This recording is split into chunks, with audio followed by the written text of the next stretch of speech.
سوال دیگر. خب استاد گفتن آیا اکسوس حلال است یا حرام؟ حلال است. اکسوس حرام نیست برادر عزیز. اکسوس چیزی مست کننده نیست. این علاقه او را به یک حالت آوردن که دیگر او مست نمیکند، برعکس فایده آوره. و یا حتی بینید که در بسیاری از بالای گوشت ها و سلات ها و دیگر استفاده میبرند که هم برای هضم، برای حل کردن بسیار مقصد فایده کلان میبخشد. برای من هیچی باقی ندارد. بابای حاجی مادرم از دنیا گذشت، بی نماز بود، حتی یک بار هم سرش سجده را ندید. ما فرزندا چیکار کنیم؟ خدا مادرمان را میبخشد.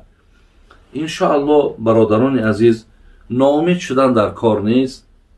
انا به سبب ترک نماز حقیقتا آدم گناهگار است. آدم گناهگار می شود، زیرا ترک یکی از نعمتهای خدا کرد، لیکن معنای او را ندارد که این آدم مقصد ابدی در پیش الله مهربان عذاب میکشد یا این روی جنت را نمی بیند. نه، این اعتقاد ما و شما نیست. برای همین انشاءالله شما در حقشان دعا کنیم برادرای عزیز. اگر دستان می رسیدگی باشد، یگان آبادی و یگان خیر و یگان نیکی و یک چیزی را کنین و ثوابش بر همین مادرتان ببخشین، بالای قبرش روین، در حقش مقصد بالاش آیت‌های قرآن را بخوانین، اونجا دعا کنین، از الله مهربان خواهش کنین که کمبودی ها و لغزش‌هاش الله مهربان بخشیده کنه. انشاءالله می کارها را کنین، از خدا امید است که الله مهربان میبخشش.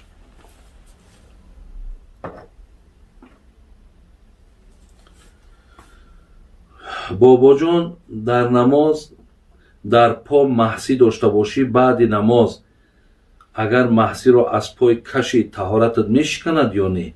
اگر این چند قاعده ها دارد. اصلا همین محسی اگر در پامون باشد خیلی قاعده های نازک دارد.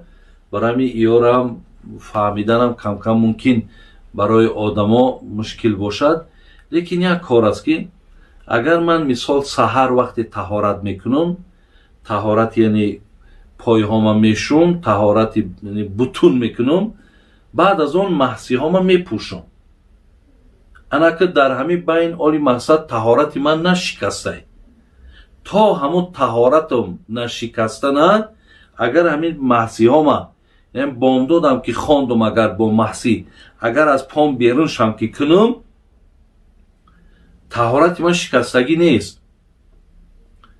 اگر یگان جا هم که بیرون برآمدنی هم که شوم، آلی طهارتم که نشکسته است، با میتونم همون محسی را مقصد با بپوشم و با رفته اگر یگان جا که پیشین خانی هم کشم، پیشین من میخوانم. انا وقتی که اگر برادر عزیز پیشین خواندم و بعد یکی مبادای طهارتم شکست، انا اینجا وقتی من طهارت میکنم و بالای محسیم دا که محس میکشم، انا وقتی که بالاش دا محس کشیدم، بعد نماز عصر ما که خواندم، بعد عصر اگر وشت ای پام با بکشمش، همینجا طهارتی همون محسی ها میشکند، طهارت خودم نه. با ایسر اینا پاهم میشم، هر دی پاهم میشم و با محسی را ایسر اینا میپوشم. انامین یک مسئلهش شما فهمین. انشاءالله این چند نوع مسئله دارد، لیکن همین مثال که به همین است، من سوال که به همین بود جوابش گفتم. دیگر شخصی سوال کرده است، امام وقتی نمازش رو میخواند و بعد به یادش میزند که طهارت ندارد، در همین جا باید همه نمازشون از اول خوانند؟ نه. اگر وقتی امام یک جماعتی کلان مثال انا مردم در امامتی کردو، بعدا فهمید که مقصد وای طهارت نداشت، همین حالت ده همون امام خودش ایسر طهارت میکنه، نماز خودش ایاده میکنه و ولی نماز مردم مقصد مردم ده اعلام کردن شرط نیست. نماز اون مردم الله مهربان قبول میکنه.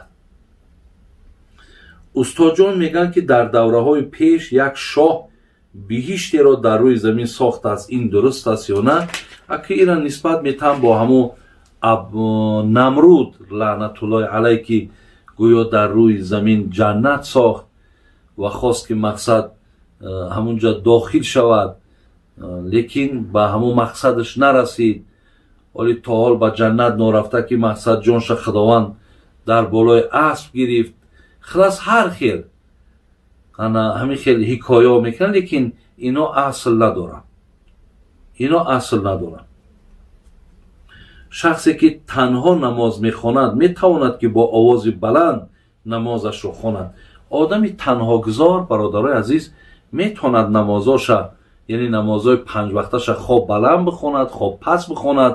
барои одами танҳогузор, яъне баланд кардану паст кардани овоз ягон мақсад зиёну зараре надорад.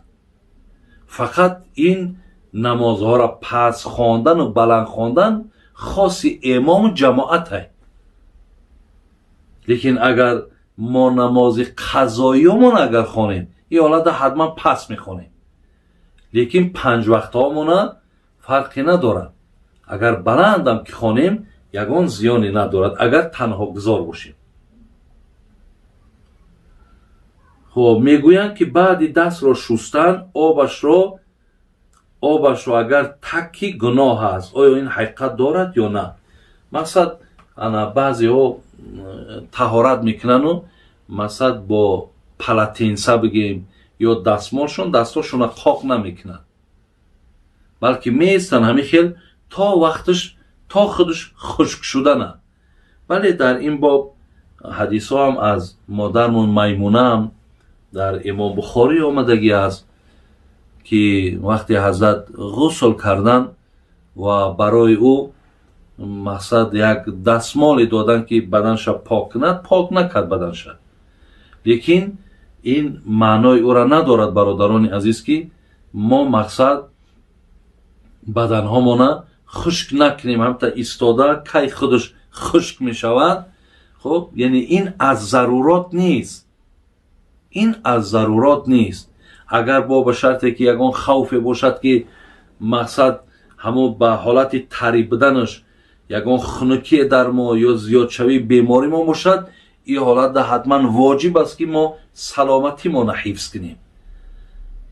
барои ҳамин имрӯзҳо ки бародаро ба он вақтҳову ба он соатҳову ба он бигем ҳавоҳое ки ӯ замон буд мувофиқу мутобиқ ки нест, имрӯз мо наметавонем ки яъне вақте ман таҳорат кардам, ҳоло ки дар боби таҳораташ наомадааст, фақат дар боби ҳамун ғусл омадааст.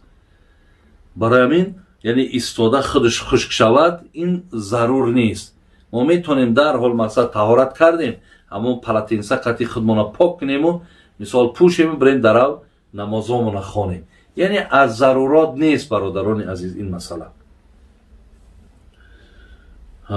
касоне ки гирифтори бемории рӯҳӣ мешаванд, худкушӣ мекунанд, оё онҳо ҳаром мебаранд ё на? На. вақте одам бемор бошад, даст ба худкушӣ ки зад, вай узр дорад. яъне узри ӯ ҳамун беморишай. барои ҳамин ӯра намешавад гуфта ки вай ҳаром мурдааст. лекин ҳар касе ки агар бемор набошаду барои ҳамин дунёву мушкилоти дунёву мушкилоти мисол хонаводагиву барои инҳо агар даст ба худкушӣ бизанад, вой ба ҳоли инҳо ки ҳоли инҳо бисёр дар назди Аллоҳ бадай. бисёре аз имомҳо ғайри имом Абу Ҳанифа, дигар имомҳо одами худкуша ҳатто ҷанозаро иҷозат наметиҳанд ки ҷанозаша нахонем.